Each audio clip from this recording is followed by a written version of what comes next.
वो डिस्कस करेंगे कि एनालॉग और डिजिटल फॉर्म्स क्या होती है, एनालॉग सिग्नल्स क्या होते हैं, उसमें एम्पलीट्यूड क्या होता है, फ्रीक्वेंसी क्या होती है, फेज क्या होती है, स्पेक्ट्रम एंड बैंडविड्थ क्या होती है। डिजिटल सिग्नल्स की जो कैरेक्टरिस्टिक होती है वो बिट इंटरवल और बिट रेट के बारे में हम डिस्कस करेंगे। और डिजिटल डेटा ट्रांसमिशन, पैरेलल और सीरियल, इन टॉपिक के बारे में आज हम डिस्कस करेंगे।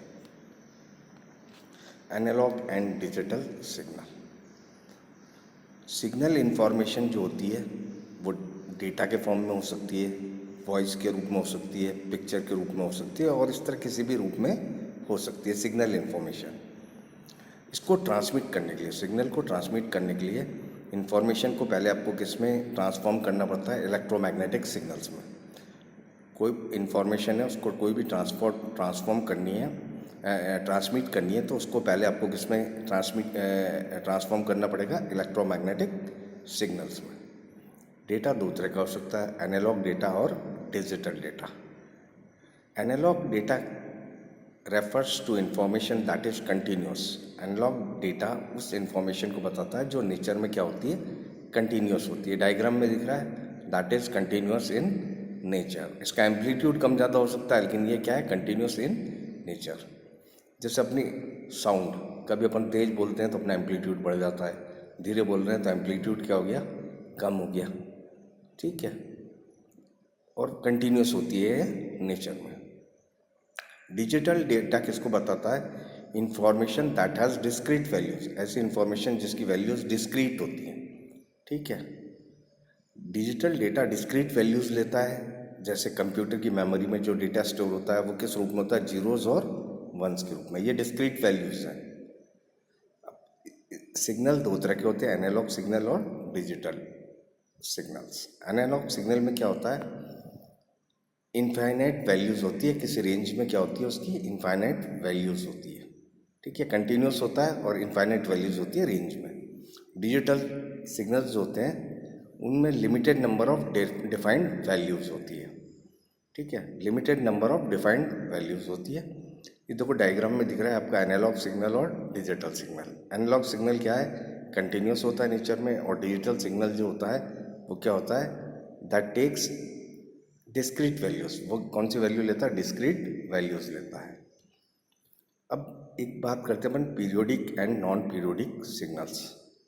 पीरियोडिक सिग्नल्स वह सिग्नल होते हैं जो एक फिक्स टाइम पीरियड के बाद खुद को रिपीट करते हैं, वो क्या कहलाते हैं, पीरियोडिक सिग्नल्स। जैसे साइन वेव है, ये क्या है, एक पीरियड के बाद वापस खुद को रिपीट कर रही है। यहाँ रिपीट किया, सॉरी, यहाँ फर्स्ट शुरू में बनी, फिर बाद में थर्ड वाले में वापस इसने क्या किया, खुद को रिपीट किया, ये क्या कहलाते हैं, पीरियोडिक सिग्नल्स। और ऐसे सिग्नल जो खुद को रिपीट नहीं करते हैं after a fix time interval period, वो क्या कहलाते हैं, नॉन पीरियोडिक सिग्नल्स, ठीक है। डेटा कम्युनिकेशन में नॉर्मली अपन एनालॉग सिग्नल्स आपके क्या करते हैं, पीरियोडिक होते हैं, और नॉन पीरियोडिक कौन से होते हैं, डिजिटल सिग्नल्स, ठीक है। एनालॉग सिग्नल देखते हैं अब अपन। एनालॉग सिग्नल में क्या होता है, an analog signal have infinitely many levels of intensity over a period of time. Analog signal में क्या होता है, infinitely many level of intensity, intensity क्या, इनफाइनाइट लेवल्स होते हैं over a period of time. अब जैसे अपन देखो डायग्राम में, जैसे वेव है वो ए से बी की तरफ मूव कर रही है, value A to value B, तो वो इनफाइनाइट नंबर ऑफ वैल्यूज़ के थ्रू पास हो रही है, ठीक है। सिंपल जो एनालॉग सिग्नल है वो क्या होता है, साइन वेव होती है, और उसको और फिर सिंपलर सिग्नल्स में डिकम्पोज्ड नहीं किया जा सकता, ठीक है। अब जो साइन वेव है उसके बेसिकली तीन पैरामीटर होते हैं। एक तो होता है पीक एम्पलीट्यूड, क्या होता है, पीक एम्पलीट्यूड, ठीक है। एक होती है फ्रीक्वेंसी और एक क्या होता है, पीरियड। कोई भी साइन वेव है उसके तीन प्रमुख क्या होते हैं, पैरामीटर होते हैं, पीक एम्पलीट्यूड, फ्रीक्वेंसी और पीरियड। पीक मतलब चोटी पे, ठीक, सबसे ज़्यादा वाला। एम्पलीट्यूड का क्या होता है, किसी सिग्नल का उसकी एब्सोल्यूट वैल्यू होती है उसकी इंटेंसिटी के किसी टाइम टी पर, किसी टाइम टी पर किसी सिग्नल की इंटेंसिटी की एब्सोल्यूट वैल्यू जो होती है, एब्सोल्यूट वैल्यू जानते हो ना आप, एब्सोल्यूट वैल्यू जो होती है वो उसका क्या कहलाता है, एम्पलीट्यूड। और जो पीक एम्पलीट्यूड होता है किसी सिग्नल का वो क्या होता है, absolute value of the highest intensity. जो हाईएस्ट इंटेंसिटी होती है वो उसका क्या कहलाता है, पीक एम्पलीट्यूड। ठीक है, जो एम्पलीट्यूड होता है सिग्नल का वो किसके प्रोपोर्शनल होता है, proportional to the energy carried by the signal. जो सिग्नल की जो एनर्जी होती है उसके प्रोपोर्शनल होता है। अब ये डायग्राम दे रखा है, इसमें पीक एम्पलीट्यूड, जो मैक्सिमम एम्पलीट्यूड है वो क्या कहलाता है, पीक एम्पलीट्यूड।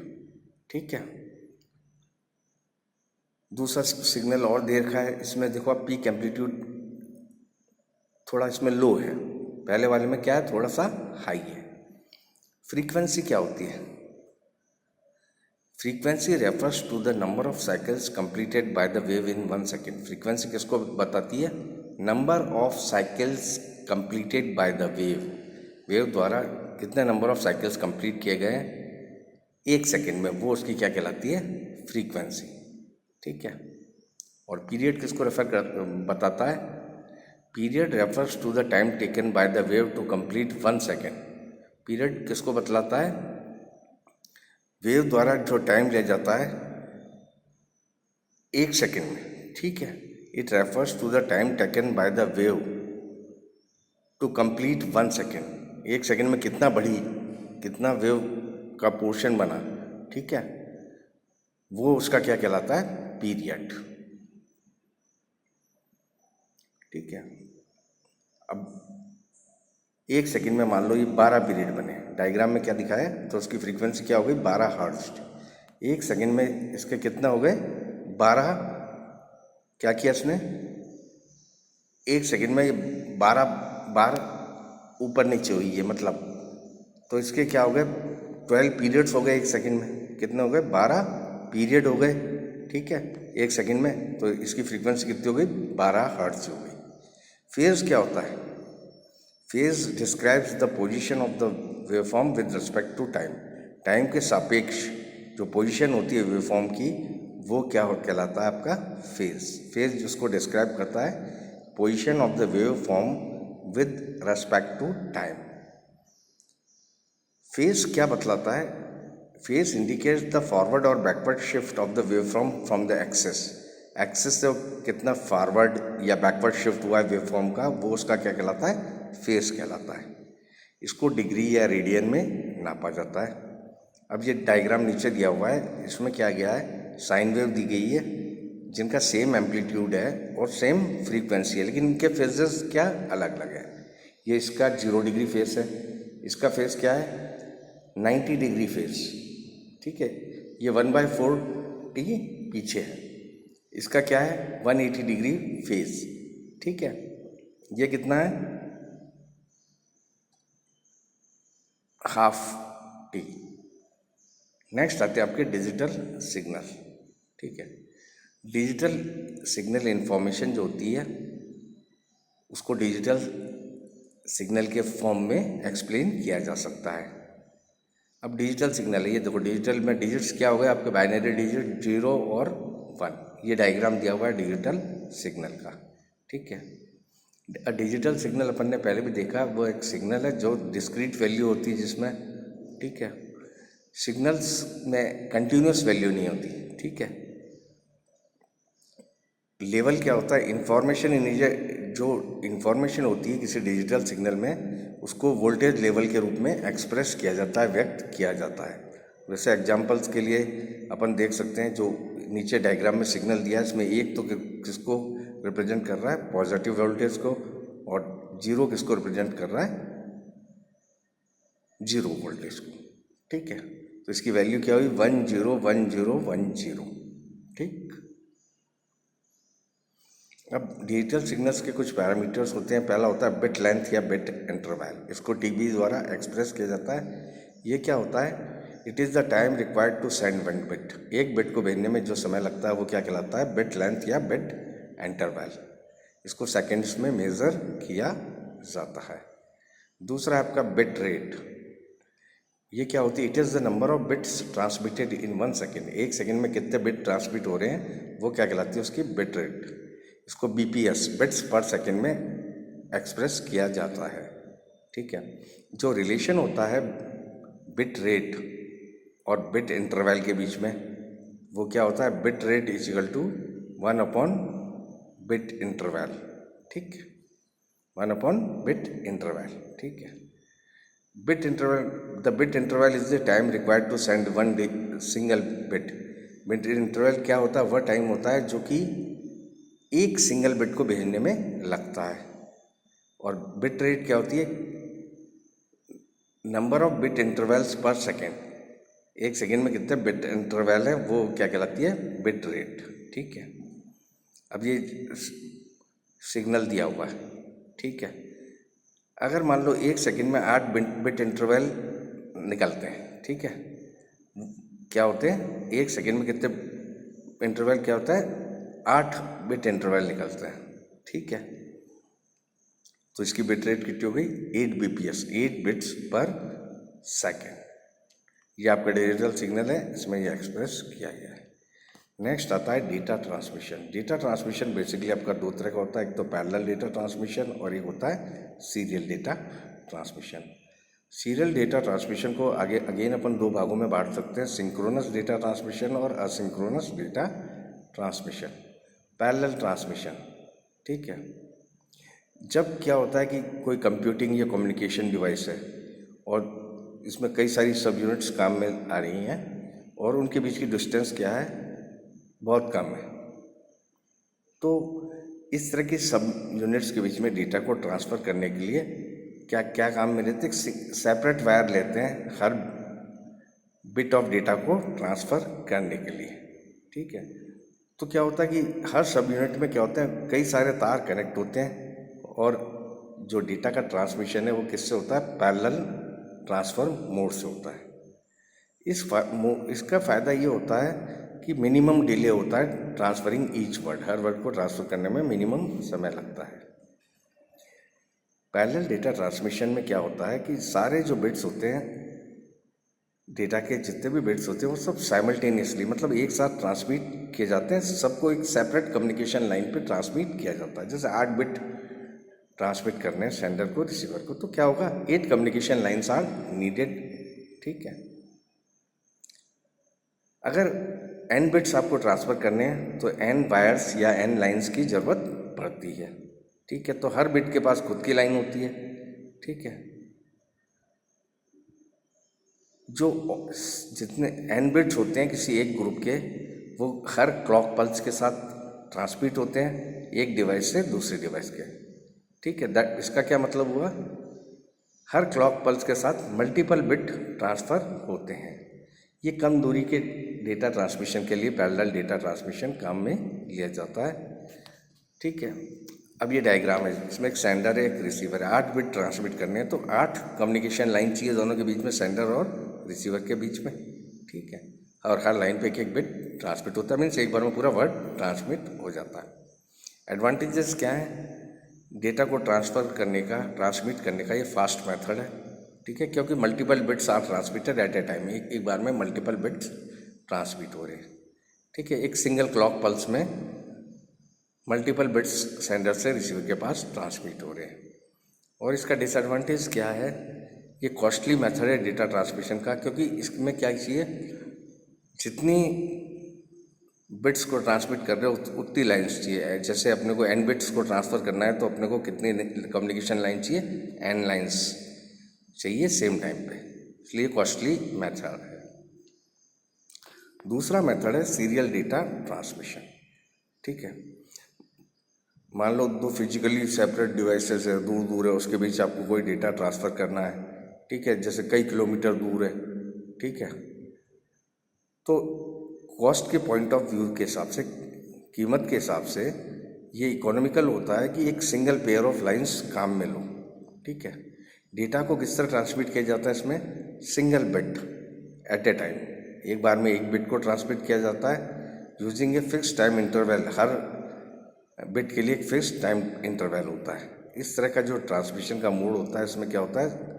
सीरियल ट्रांसमिशन कहलाता है।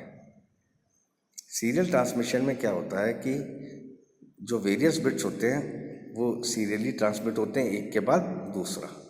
इसमें केवल एक ही कम्युनिकेशन लाइन की आवश्यकता पड़ती है सेंडर और रिसीवर के बीच में, जबकि अपन ने देखा था पैरेलल डेटा ट्रांसमिशन में एन लाइंस चेक की ज़रूरत पड़ती थी एन बिट्स को ट्रांसमिट करने के लिए। ठीक है, तो सारे जो बिट्स ट्रांसफ़र होते हैं सीरियल ट्रांसमिशन में सिंगल लाइन पे सीरियल फैशन में ट्रांसफ़र होते हैं।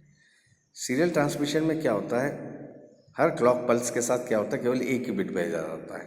उसमें क्या होता था, multiple bits are sent with each clock pulse parallel data transmission में।